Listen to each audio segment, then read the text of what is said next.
So, the Cray twins, Ronnie and Reggie, both married women who wrote to them in prison. That's true.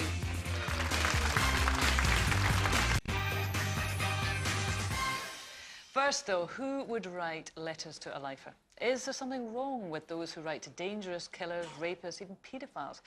Are they sad and lonely people with nothing better to do with their time, or kind-hearted souls offering a lifeline to those who may never see the outside of prison walls for the rest of their life?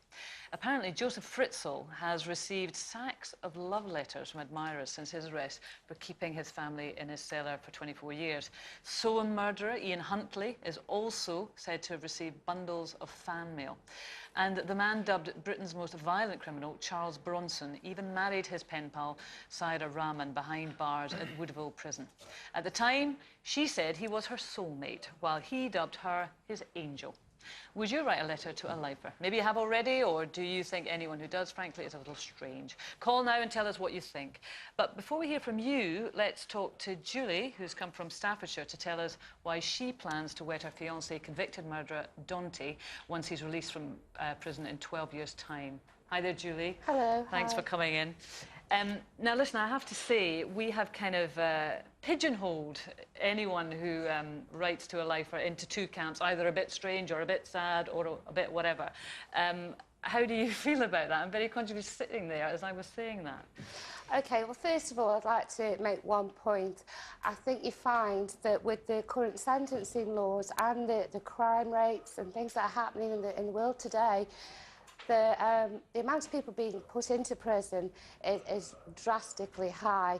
And at some point, I think at some point, we will all be affected and have either somebody that we know in prison, or we're going to have a family member. But, Julie, we have to concentrate on your particular example. I mean, you're a religious sister within the Catholic Church. You're clearly not celibate, because you've got 3 children.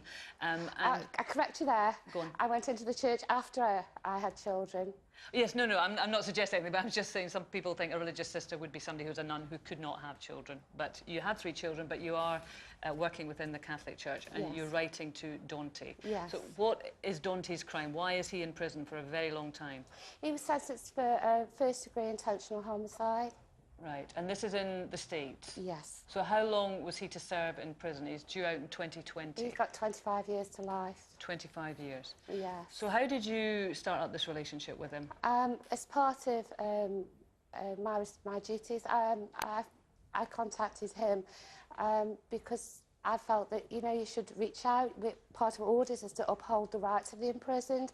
I don't want to go on a religious crusade here, but Jesus was a prisoner, he was convicted, he had the death penalty. Jesus didn't murder anyone. No, he didn't, but he also took the cross by a murderer. So, you know, so I don't see anything wrong. I see that everybody should at some point, you have to offer some forgiveness somewhere and some understanding. Julie, I can very much see you making an approach, you know, springing from your religious beliefs to reach out a hand and to offer forgiveness, etc. Yes.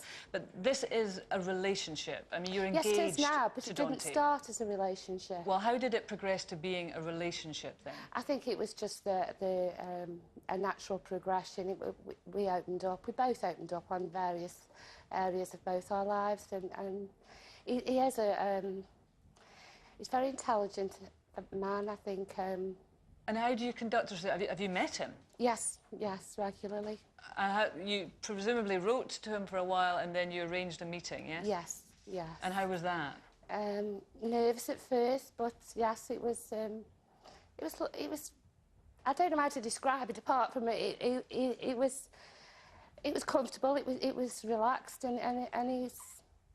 And did you go into it? Had your correspondence reached a stage that when you actually did meet, that you were thinking ahead, this is somebody that I'm falling for? No. No. So when you met him, it was still very much as part of, you know, a gesture, a sort of friendship gesture. Yes. What was it about him then, this convicted murderer, that you fell in love with?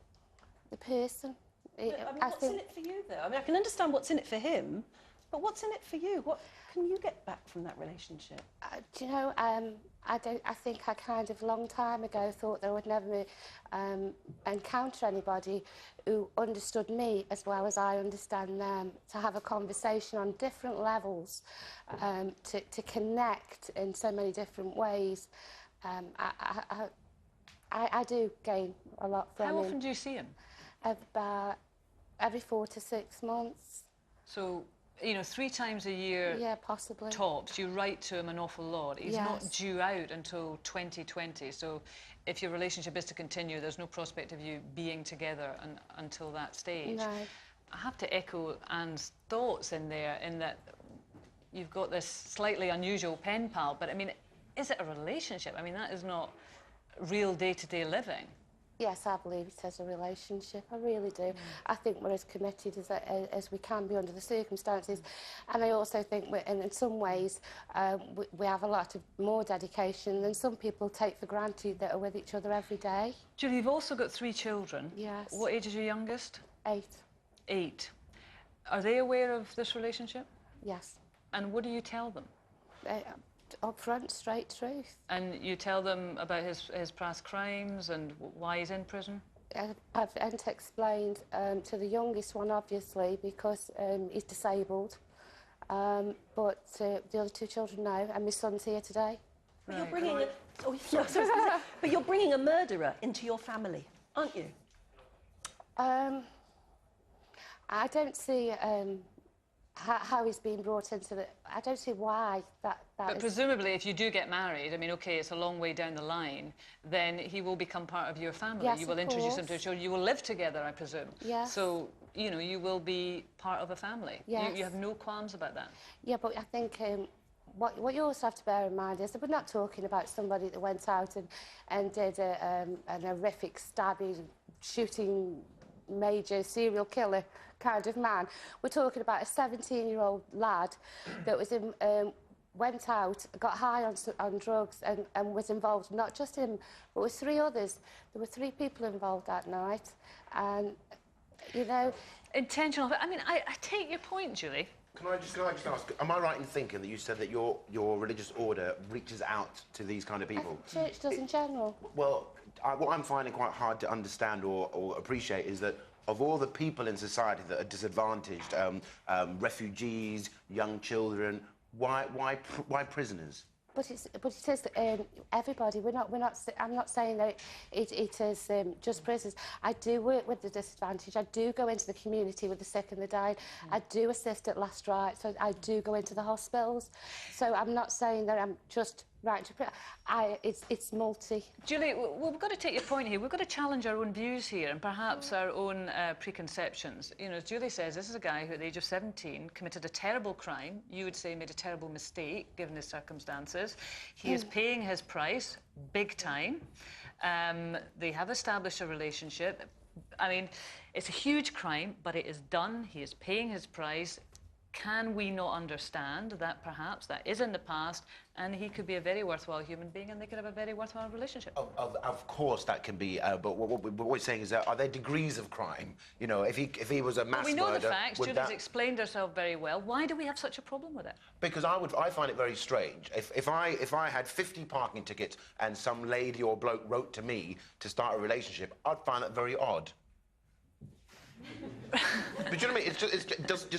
You know, there are so many people on the planet that we can meet on a one-to-one or the internet. I just find it very strange that some people are drawn. Yeah, but Julie met this guy as part of her religious work. She happened to extend a hand to him as part of her religious work. And hey, you know, you meet people in the strangest places and you fall in love. Yeah, but isn't there something peculiarly glamorous about being in jail?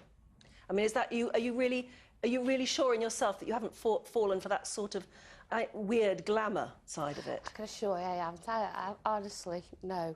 I find it very intimidating to go in there. I literally tremble when I go through the security checks to go in. I'm very nervous around prison guards with guns. No, I don't think it's glamorous at all. I think it's terrifying.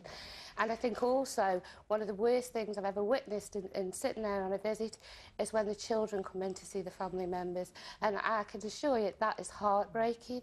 Well, listen, Julie, just to move to Deborah, who's sitting beside you.